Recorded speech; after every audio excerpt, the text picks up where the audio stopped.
2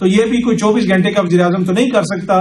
اچھا جی، سامنے آپ خبر دیکھ سکتے ہیں، جسٹس بابر ستار صاحب نے وہ درخواستیں ساری خارج کر دی ہیں جو آڈیو لیکس کیس چل رہا ہے اس میں دائر کی گئی تھی 3-4 اداروں کی جانب سے کہ جناب جسٹس صاحب اس کیس سے علیحدہ ہو جائیں، کیس کو کہیں اور منتقل کر دیا جائے۔ اب اس خبر کی ساری تفصیل آپ دیکھ سکتے ہیں جا کے ویب سائٹ کے اوپر بھی رپورٹ بھی ہوئی ہوئی ہے، مختلف جگہوں پہ رپورٹ ہوئی ہوئی ہے۔ بابر ستار صاحب نے ان کے اوپر 5-5 لاکھ روپے جرمانہ بھی کیا، درخواستیں بھی خارج کی۔ انہوں نے کہا کہ جناب یہ آپ نے کس بنیاد کے اوپر یہ درخواستیں کی ہیں؟ FIA کی جانب سے کہا گیا کہ جناب یہ اس کو ادھر موو کر دیا جائے، ادھر موو کر دیا جائے، یا آپ یہ کیس نہ سنیں۔ انہوں نے یہ بھی پوچھا وہاں پہ کہ جی FIA کا کیا تعلق ہے، کیونکہ ذکر ہوا وہاں پہ کہ جو خفیہ ایجنسیوں کے حوالے سے آپ لوگوں نے خط لکھا، 6 جج صاحبان نے خط لکھا، اس سے یہ تاثر ملتا ہے کہ مفادات کا ٹکراؤ ہے، تو لہٰذا ان کو علیحدہ ہو جانا چاہیے یا اس جج کو یہ کیس سننا چاہیے جس نے اس خط کے اوپر دستخط نہیں کیے۔ تو جسٹس بابر ستار صاحب نے وہاں پہ یہ بھی پوچھا کہ جی FIA کا کیا تعلق ہے ISI سے؟ کیا FIA لوگوں کے گھروں میں کیمرے لگاتی ہے؟ ان کا کوئی تعلق ہے اس چیز سے؟ کیا خفیہ ایجنسیاں یا حکومتی کسی بھی محکمے کے ساتھ اگر کی جانب سے کوئی مداخلت کی جائے تو آگے سے اگر جج توہین عدالت کی کارروائی کرے تو کیا وہ مفادات کا ٹکراؤ ہوگا؟ یہ وہ ساری باتیں وہاں پہ ذکر ہوتا رہا۔ انہوں نے بڑا سخت حکم نامہ لکھا ادھر، اور انہوں نے کہا کہ جناب یہ ساری درخواستیں ہم خارج کر رہے ہیں۔ ذاتی حیثیت میں کچھ افسران کو طلب بھی کر لیا۔ اس حکم نامے کے بعد اعتزاز احسن صاحب جو وہاں پہ موجود تھے انہوں نے کہا کہ میرا قد 20 فٹ بڑھ گیا ہے۔ جہانگیر جدون صاحب نے جو ماضی میں ایڈوکیٹ جنرل اسلام آباد بھی رہے ہیں، انہوں نے بھی وہاں پہ آ کے روسٹروں پہ بات کی اور انہوں نے کہا کہ میرا آلدو اس کیس سے تعلق نہیں ہے، لیکن یہ جو جرمانہ ہے یہ ان افسران کو ذاتی حیثیت میں کیا جائے جن لوگوں نے یہ درخواستیں دائر کی ہیں۔ اس میں جو عوام کا پیسہ ہے، ٹیکس پیئر سے پیسہ نہ لیا جائے، ان کو ذاتی حیثیت میں جرمانہ کیا جائے۔ تو جسٹس بابر ستار صاحب نے بڑی سخت وہاں پہ باتیں بھی کی، بڑا سخت حکم نامہ دیا اور میرے خیال میں ایک واضح پیغام دے دیا کہ عدالتوں کے اندر جو حکومت مداخلت کرنے کی کوشش کرتی ہے، حکومتی ادارے مداخلت کرنے کی کوشش کرتے ہیں اور جو مبینہ الزامات لگتے ہیں مختلف اداروں کے حوالے سے، اب ان کے اوپر عدالت کی جانب سے سخت موقف لیا جائے گا۔ اور خصوصاً جب سے یہ کہ جو معاملہ سامنے آیا ہے خط والا، اس کے بعد سے ہم نے دیکھا کہ اب ہائی کورٹ نے گزشتہ روز بھی ایک اعلامیہ جاری کیا جس میں جسٹس بابر ستار صاحب کے خلاف جس قسم کی مہم چلائی گئی، گھٹیا مہم چلائی گئی سوشل میڈیا کے اوپر، جس میں مختلف لوگوں نے اپنا حصہ ڈالا، ان کے کردار کے اوپر انگلیاں اٹھانے کی کوشش کی گئی، اس سے بالکل واضح ہے کہ حکومت اتنی کوئی خوش نہیں ہے جسٹس بابر ستار صاحب سے۔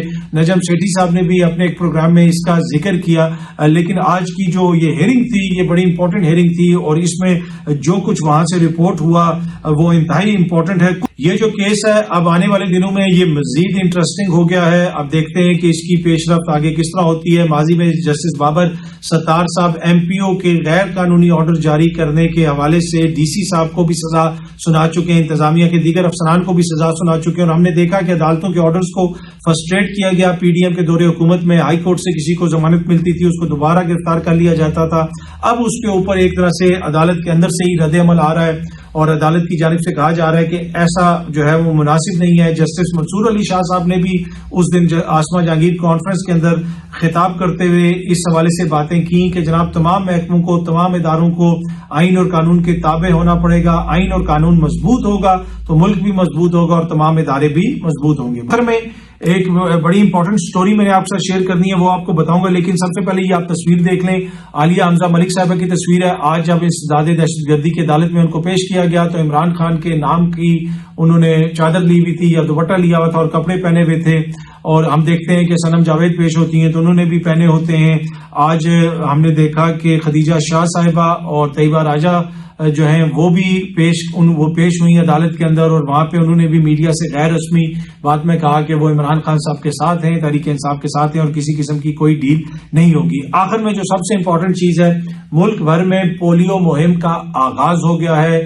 کم عمر بچوں کو پولیو کے قطرے پلانے کے لیے ٹیمیں ملک بھر کے مختلف علاقوں میں جائیں گی، آپ کے گھر پہ بھی آئیں گی۔ آپ نے میک شور کرنا ہے کہ آپ نے اپنے بچوں کو بھی پولیو کے قطرے پلانے ہیں، آپ کے محلے میں جتنے لوگ ہیں ان کو بھی میک شور کرنا ہے کہ وہ بھی اپنے بچوں کو پلائیں۔ اگر کوئی بندہ کنونس نہیں ہے تو اس کو کسی میڈیکل ڈاکٹر سے بھی ملوائیں، اس کو کنونس بھی کریں، کیونکہ یہ آپ کے بچوں کا مستقبل ہے، یہ ہمارے بچوں کا مستقبل ہے، یہ پاکستان کے بچوں کا مستقبل ہے۔ تو ہم نے میک شور کرنا ہے کہ یہ جو پولیو کی بیماری ہے اس سے ہم نے پاکستان کو ہمیشہ کے لیے پاک کرنا ہے، اور پاک سرزمین میں یہ جو پولیو کا نام و نشان ہم نے ختم کر دینا ہے، اور اس میں ہم سب نے اپنا کردار ادا کرنا ہے۔ اور کیسے ادا کر سکتے ہیں؟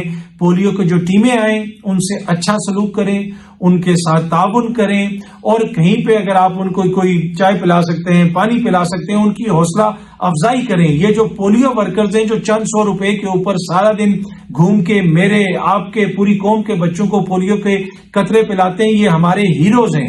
یہ جو ہماری بہنیں آتی ہیں، یہ جو ہمارے بھائی آتے ہیں، تو خدارا ان کے ساتھ اچھا سلوک کریں، ان کو لک آفٹر کریں، اور میک شور کریں کہ وہ جہاں پہ بھی جا رہے ہیں وہاں پہ لوگ ان سے تعاون کریں اور اپنے بچوں کو پولیو کے قطرے پلائیں۔ بہت جلدی آپ سب دوستوں سے دوبارہ ملاقات ہوگی۔ Thank you very much.